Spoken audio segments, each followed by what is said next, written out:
Praise the Lord and welcome back to yet another video lesson on the chapter of working with functions. In the last week, I covered some of the exam-oriented questions based on predicting the output of a given code or regarding highlighting the error and fixing it. So today I want to deal with questions which are programming based questions. I have lined up some 11 odd questions. So we'll see. We'll try to finish as many questions as possible according to the time frame, right? So without further ado, let's get started. So these are the probable questions of your examination. So the first question says, write a void function that takes a string and counts vowels in it. The vowels being A, E, I, O, U. So we need to write a function, and then that function will receive a string, and then we need to count the number of vowels in it. But the question says it needs to be a void function. Void function means a function which carries out the designated task and it doesn't return any value back to the main part of the program. So that is void function. Function which returns a value to the main part of the program is called non-void function, right? So we'll start. Def is the keyword to start the function, and then let's say the name of the function is count vowels, right? Okay, so this is the name of the function, and then let's receive say str2. Oh, what happens? Sorry. Okay, so the argument or the parameter will be str2, right? So just close this. Okay, now in order to count the number of vowels in it, let's check the individual character one by one. For that, let's use for I n, okay, and then I can straight away specify the name of the string, which is str2. So for I in str2 means, say, the value of str is Tibet, so I will assume, or I will be assigned to the first character of the string, right? And then what we'll do is we'll change the character into the lowercase and then compare it with the lowercase vowels of A, E, I, O, U. If it's lowercase already, there won't be any conversion as such. If it's uppercase, it'll be converted to lowercase first, and then the comparison will be done with the lowercase of A, E, I, O, U. So that's the whole idea, right? So for changing it, this is the predefined function or the built-in function to convert a character into a lowercase, right? If I dot lower n, this is the membership operator. If this character is found in a sequence, right? So we'll use a list for the sequence, and then we'll have the elements as the vowels A, E, I, O, and then finally we'll have the U, right? So if the condition is true, if the first character, after converting it into a lowercase, if it's found in the list, and this list has elements of the lowercase of the vowels, right? So I'll have to use a variable called count. Okay, count is equal to 0, right? Let's push this. Okay, so if the condition is true, then I'll have to increment the value of count, right? So this is what the question says. Write a void function that takes a string and then count vowels in it, right? So in the exam, if you need to write just the function, right? But over here we'll just check if the program is running correctly or not. So let's complete the program. So the main part of the program, let's say str1 is equal to, let's say, free Tibet. Okay, and then, alright, so this is a void function, right? So I need to do the printing up there in the function definition, right? So for this, I'll just come here. Once I'm done with the for loop, I'll just print the message str2, okay, has count. Okay, so this will have the number of the vowels count, right? Free Tibet has so many vowels. Okay, so just write this as 3 vowels. All right. Okay, so since it's a void function, I need to have the print statement as a part of the function definition. That's important. All right. So let's write the main part of the program. Okay. str1 is equal to free Tibet, and then let's call the function of count vowels. Okay, so you have the name of the function and then send str1. Alright, so str1 will be received by str2. Count is equal to 0. I in str1, the value of I will be f. Okay, so f will be converted to lowercase. There won't be any change as such because f is already in lowercase. Is that found in this? The answer is no. So the count will still remain as 0. So again the loop restarts. I will pick up the next value, which is r. Again, r is not found in the list. Count will still remain as 0. And then you have e. The next value of I will be e. It is in fact found in the list, and then count will be incremented by 1. So every time there is a match between the individual characters of string with those of the elements of this list, the count will be incremented. Okay, so once the loop, all the loops are executed, str, in fact, alright, so perhaps we can make a little change here. Okay, in order to make the output a little better, str2, and then I just change this to string, right? So we'll just save it and then run the program. Okay, I've made a mistake. Count vowels. I think I've made a mistake with regard to count vowels. There you go. I've made a spelling mistake, so be careful. Okay, so if I run this, free Tibet has 4 vowels, right?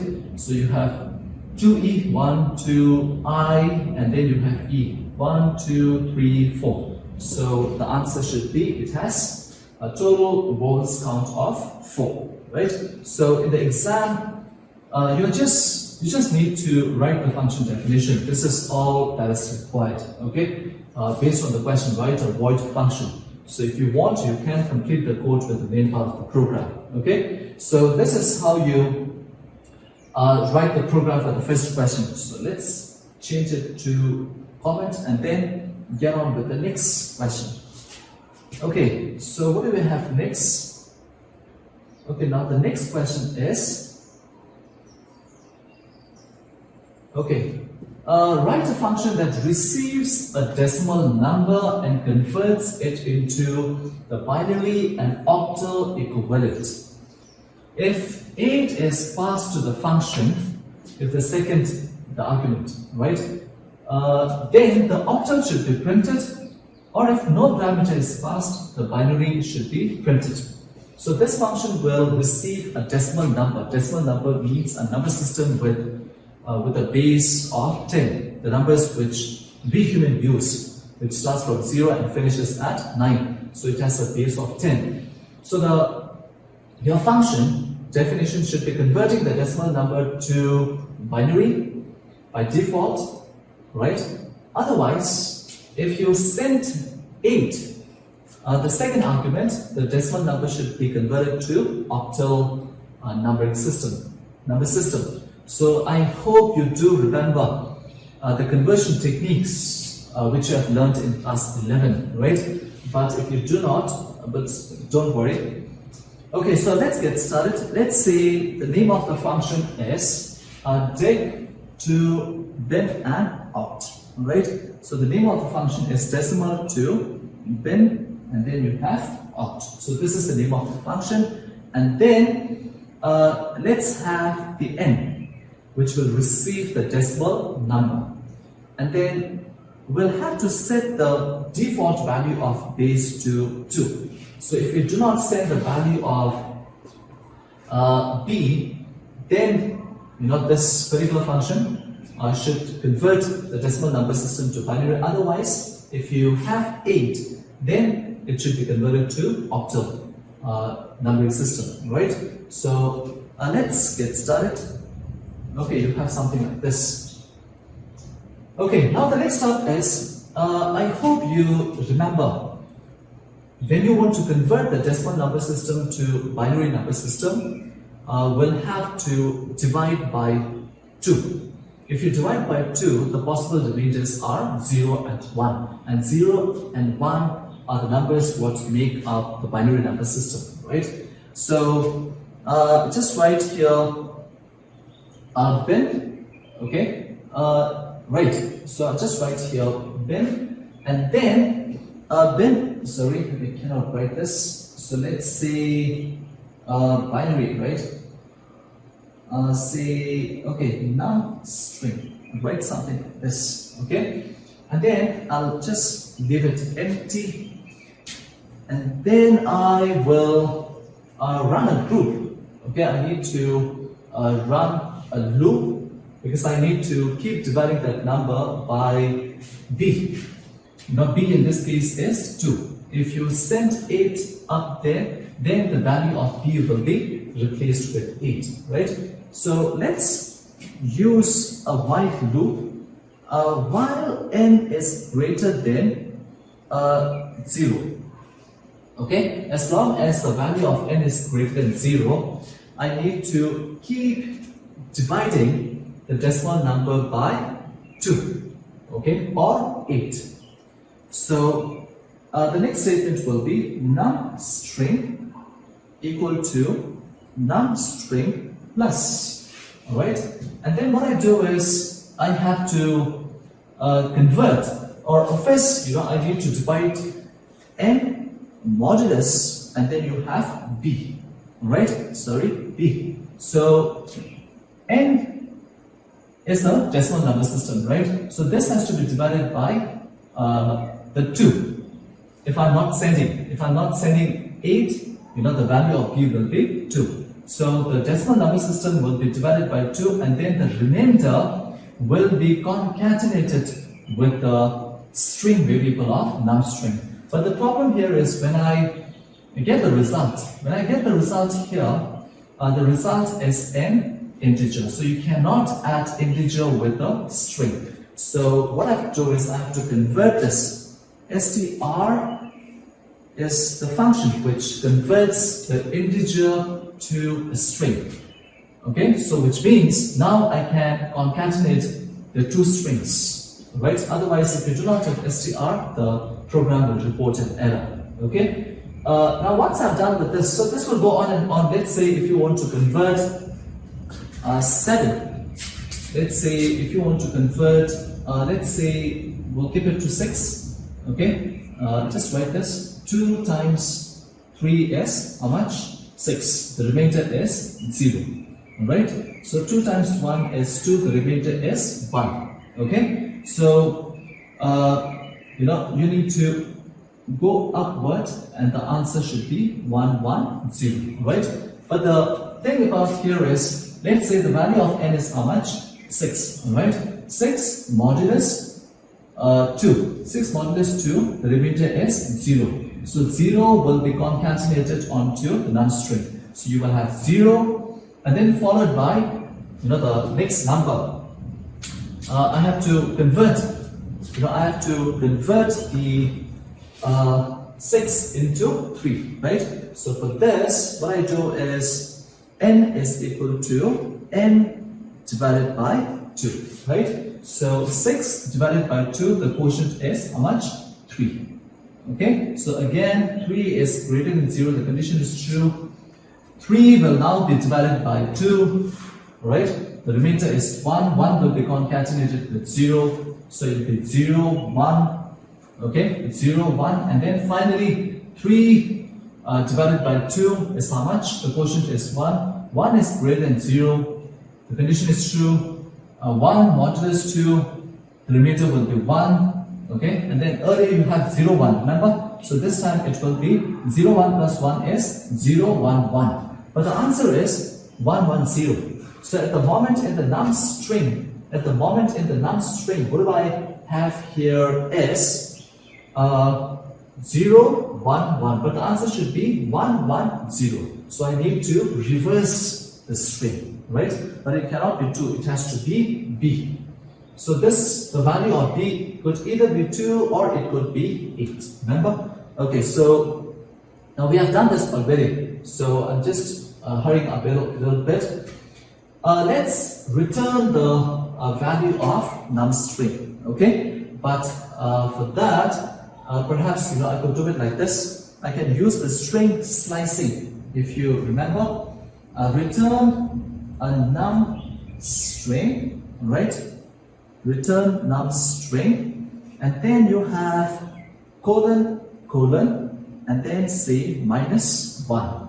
Okay, the first value should be the starting value. The second value will be the end value. I hope you remember the string slicing, extracting a portion of the string. Since I'm not specifying anything for the start value, by default it will be 0. Okay, 0. And then I'm not specifying the second value, which means it will assume the index of the last character by default. And then this is the step value, minus 1, right? So minus 1 means it will start picking up the characters. Plus means forward, right? Minus means backward. So it will pick up the last character first. Okay? It will pick up the last character first, and then it will be the first one to be printed. So last will be the first. Earlier it will be like this, 0, 1, 1, right? 0, 1, 1. So 1 will be printed first, and then this will be printed second, and this will be printed third. Okay? So this is how it's done, right? So let's check. Let's try to finish off the program by writing the main part of the program, right? Let's say the value of n is equal to 6. Okay? And then since the value is being returned, let's use the returned value in the print statement, right? So you have print, and then let's call the function, right? The name of the function is dec2 and then bin oct, okay? And then I write n here. So am I sending the value for B or not sending it? If I do not send the value of B, the default value of B will be 2. If I do not send the value of B, the decimal should be converted to binary. This is what the question demands, right? So we'll just check whether it's working. Press F5. Okay, there you go. You get the right answer as 1, 1, 0. Okay, so let's try this for some other number. Say if it's 7, then you should have 111. Okay, so 111 here, and then we'll just try for 8. Print. Okay, you will have 100. Remember, 1 plus 2 plus 4 plus 8, but all these are zeros. So the numbers will be negated. You'll be left with just 8, right? So it should be pretty simple. And then this thing is important, string splicing. This in fact could be used to reverse a given string. The starting, this will be the start value. By default, the start value will be the first character.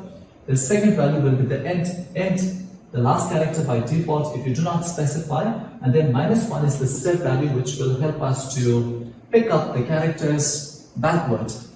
Right? So this is the exact thing that I need to do, because when I start printing the remainders, and when I start to store it, they will be stored like this, 0, 1, 1. But the answer is not 0, 1, 1, it should be in a reverse order. Hence I do this, right? However, if I want to convert to Octal has 8 digits, right? Starting from 7 till 7. Starting from 0 till 7. I hope you remember. Let's say if I sent 8, and if I want to have this converted to Octal, remember, The octal equivalent of 8 is 10 because 0 up till 7 map exactly with the decimal numbers from 0 to 7. Okay, for the decimal number 8, we don't have 8 in octal, so the next number will be 10, 1 0. So if I decide to send the value of B as 8, then you should get the answer as 10, if I'm not wrong. Okay, there you go, 10, right? So what happens here is, what's happening here is, look at this, the value of n is 8. So the value of n will be 8. This 8 will replace the value of b. So the b value will be 8. Okay? And then what happens is, the condition is true, n being 8, 8 is greater than 0. Look at this. Look at this. N, 8 divided by b. The value of b is 8. Alright? So you have 8 divided by 8. The remainder is how much? The remainder is 0. So 0 will be concatenated. Okay? I hope you got this, right? And then after this, 8 divided by 8. 8 divided by 8, the quotient is 1. Alright? So 1 greater than 0, the condition is true. So in num string, you already have 0, remember? Now this time, 1, the value of n has been converted to 1. Okay? So 1 divided by 8, the remainder is 1 divided by 8, the remainder is 1. 8 times 1 cannot be, 8. It cannot be 8 because the value of n is how much? It is 1, right? So 1 modulus 8, the remainder will be 1. So 1 will be concatenated with num string. The earlier value of num string is 0. So you have 0, 1, 0, 1, right? So, and then 1 divided by 8, it'll be 0, it's the end, come out of the loop. So you have the value of num string as 0, 1, but it needs to be printed backward, so it has to be minus 1, okay? So this is how you get the correct answer of 10, right? So this is a nice little function which will help us to convert decimal number system to the binary and octal equivalent. Yes, there are predefined functions which will come to little later, right? Now let's move on with the next one. Okay, we're done with this, right? This is the one. Sorry. Okay, I'll close this. Now the next question is, okay, question number 3. Question number 3 is, write a program that generates 4 terms of an arithmetic progression. We are talking about a series, right? By providing the initial and step values to a function. So you need to read the question very, very properly. Write a program that generates 4 terms of the series by providing initial value and the step value to a function, and then it returns 4 terms of the series, right? Now let's say if the initial value is 1, if the initial value is 1, if the step value is 3, if the question is demanding us to print 4 terms, it will be like, the first term will be 1, and then 1 plus 3 will be 4, right? And then 4 plus 3 will be 7, 7 plus 3 will be 10. I hope you understood the question, okay? So you are being given the initial value and the step value, but the function should be returning how many terms? Should be returning 4 terms, right? So let's get started. Okay, you have def here, and then I just write AP series. This is the name of the function, and then you have initial I, and then you have the step. Okay, just write step here.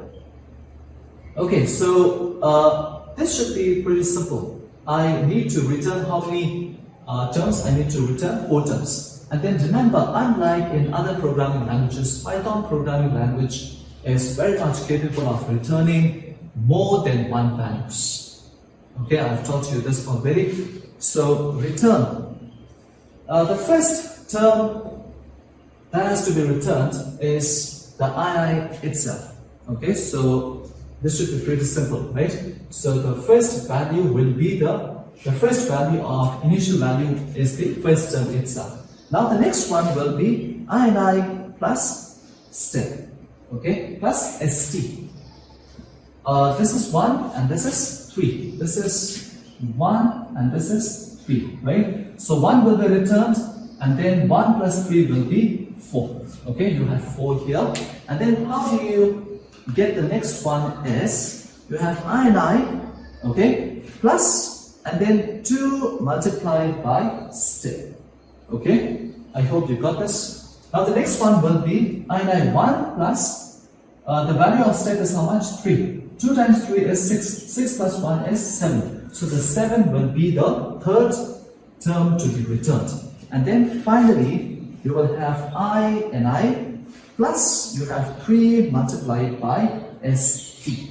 Right? So this is all I guess. So you're returning 4 terms, but the given values are the initial value and the step. Right? So this is all about the function definition. It's pretty simple, right? And then we need to have the initial value, right? Initial value is how much? It is 2, let's say, and then the step value, right? Step value, I'll just write here, I, okay, I is equal to 1, and then you have S is equal to 3. And then let's call the function, right? Since these values have been returned, the returned values must be used inside either an expression or a print statement, right? So you have print, or perhaps you can do it like this. A, B, C, D is equal to, let's call the function AP series, okay? AP series, make sure that you get the spelling right, and then you need to set 2 variables of I, and then you have S, okay? And then finally, you can print A, B, C, and D, right? So let's save it. And then did I change the earlier program into the comments? Oh, I've not, right? So I'll just change this to the multi-line statements. Oops. Okay, so where are we? Okay, we are right here. Okay, now let's save it and then run the program and check. Okay, there you go. I have 1, 4, 7, and 10. Right? So let's change the initial values and step and then check whether we are getting the right answer. Let's say this is 2, this is 4. So which means I should get the answers like 2, 6, 10. Okay, 2, 6, 10, and then the next number will be how much? Save it, and then run it. You will have 2, 6, 10, and then you have 14, right? So this is how you write the program for the question number 3. Okay, so it's pretty simple, right?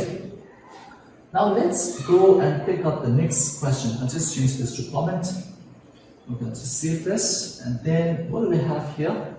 Okay, write a function that receives an octal number and prints its equivalent number in other name bases. So those two, the other 2 number bases, will be the decimal, binary, and then you have the hex. Okay, but contrary to the earlier question, this time we'll use the inbuilt function or the predefined function.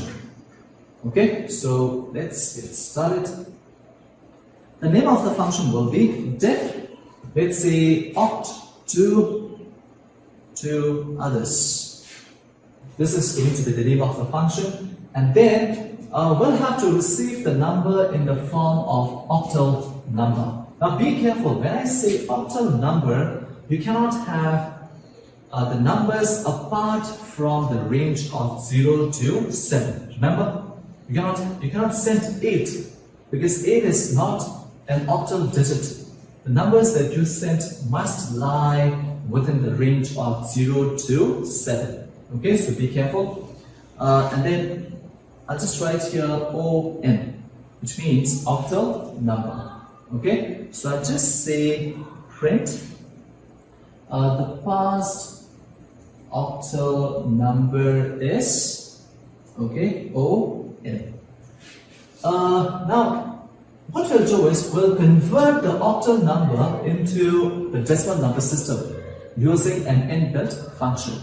We'll first convert the octal number to a decimal number system using the inbuilt function, and then we'll convert the decimal to the binary and the hexadecimal number system numbers again using the inbuilt function. Okay, so the inbuilt function to convert the octal into decimal is the int function, a very int function or int function. Say I just write here, say dec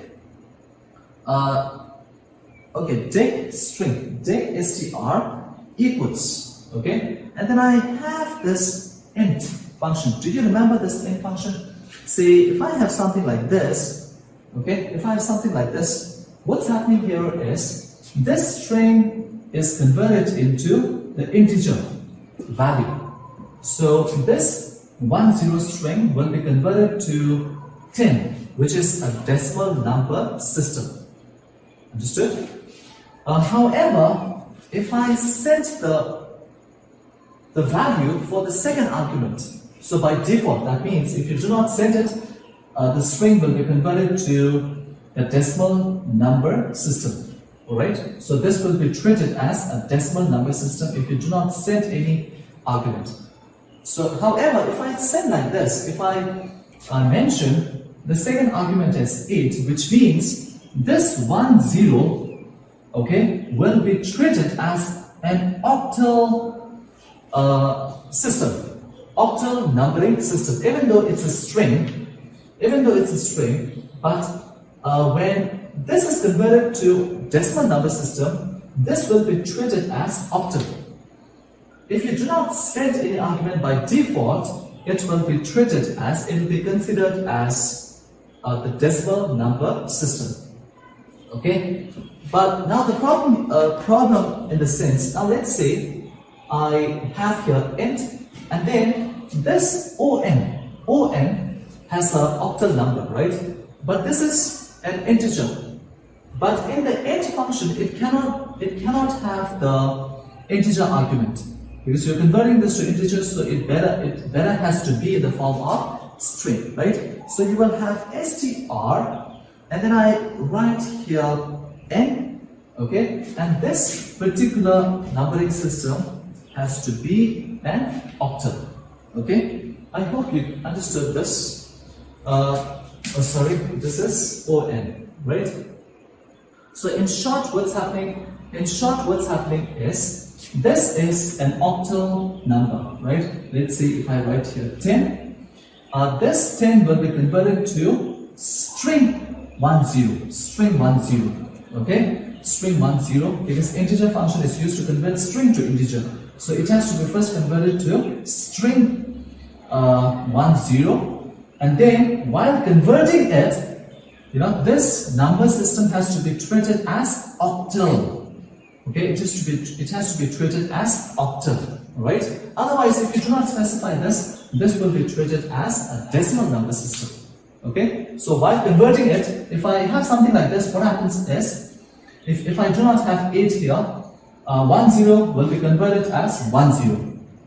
10 will be converted as 10. Okay, so for the time being, what I'll do is I'll just have it like this. Okay, so now if I have 8 here, what happens is, the 10 will be converted to 8. Okay, 10 will not be converted to 10, rather it will be converted to 8, because 10 is an octal number. If you want to have this converted to decimal, the decimal equivalent of 10, octal 10 is 8. Okay, I hope you understood this. Okay, now let's say I move on to the next number, right? Which is bin. So bin num is equal to, you have to use this function, okay? So this is the inbuilt function which converts the decimal number system into binary number system. But remember, the return type will always be in the form of string. The return type will always be in the form of string. So once you get the decimal number, it becomes pretty easy. And then how do you get the hex num is equal to? You have to use the inbuilt function of hex, alright? And then again you have dig here. And then let's print, let's print all the numbers, right? So perhaps I could write dig is equal to DEC, and then the next step is what? Bin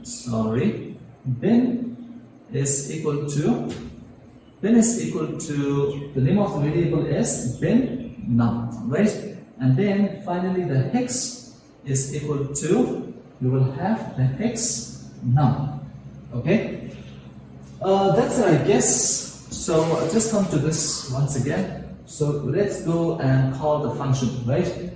Say octal num is equal to, we'll set 1, 0, okay? And then you have the function called oct2 others, okay? Oct2 others, and then you have octal num. Okay, let's look at the program once again, and then we'll check. Okay, 10 will be sent to ON. This ON, whose value is 10, is a number. It's an integer, right? It's an integer, but it's in an octal number system. And then this 10 will be converted to string, because int function works with string. So this so-called string, which has number, is in an octal number format. So if it's in an octal number format, when you have this converted to decimal, there will be a difference. Okay, so we'll just save it and then try to run it. Oops, I get a big error. So what's happening here is I put one extra bracket. Okay, it looks all right. Okay, now let's compare the output and check whether we get the correct output or not. It has to be something like this. Just hang on, I'll just send this little up. Okay. Okay, there you go.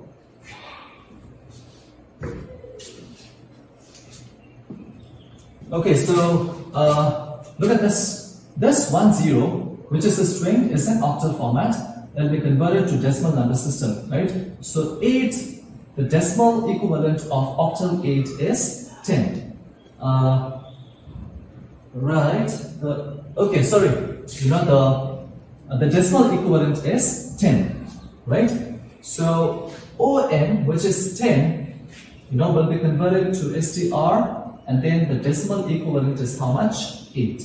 So when you convert 8 into binary using the predefined function, inbuilt function, you will get the answer as 1000, right? So this is in the form of string, okay? And then finally, when you change it to hexadecimal, 8 will remain as 8, okay? So likewise, if we just change it to, if you just change the number, let's say I just write here 15, okay? And then we'll try to have this converted, okay? So you will get the result as 13, 1101, and then you have D. Remember, D stands for 15, right? So this is how you write the program. It's not that complicated. You just have to get used to it. So this is, one of the main important things to be noted, okay? However, just a little, reminder, if you do not have this, then the default specification is it's a number system, which means if it's 10, it'll still be 10. If it's 11, it'll be 11, 12, 12. But the moment you write 8, 16, that's when the conversion is a little different, right? Okay, so we'll just go to the next question. Okay, I'm running out of time. Let's say I'll change this to 12, and then we'll have the comment. Okay, now let's say where we have the next question. The next question is, it's pretty simple. Write a function that converts, that takes amount in dollars and dollar to rupees conversion price. It then returns the amount converted to rupees. Create the function in both void and non-void forms. Okay, this should be very, very easy. In fact, should be the easiest. So you have diff. You are supposed to convert, takes amount in dollars and then have it converted to rupees, right? So which means USD to Indian rupees, INR, and then we should have two arguments, two parameters. You have USD and then the exchange rate, right? And just right here, exchange amount, right? Exchange amount, right?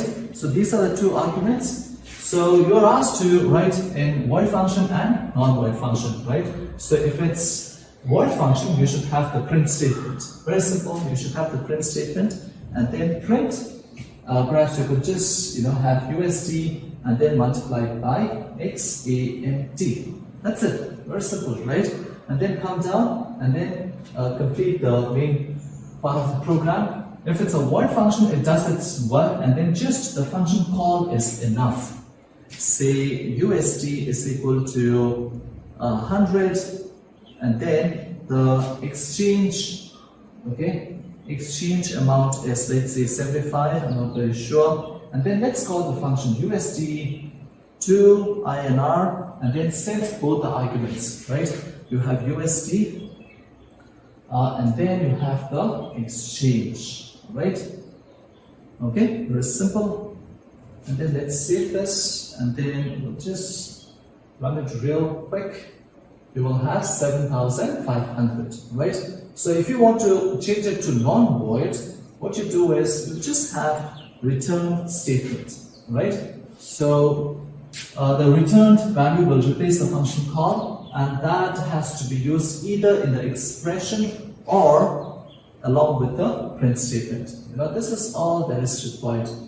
It's very, very simple. So the earlier one was the void and this is the non-void. Non-void means it returns a function, right? So when you run this again, you will get the same answer, right? So this should be, the simplest of all. Now before I continue with the rest of the statements, I'll just stop here for a while and then continue with question number 6 a little later.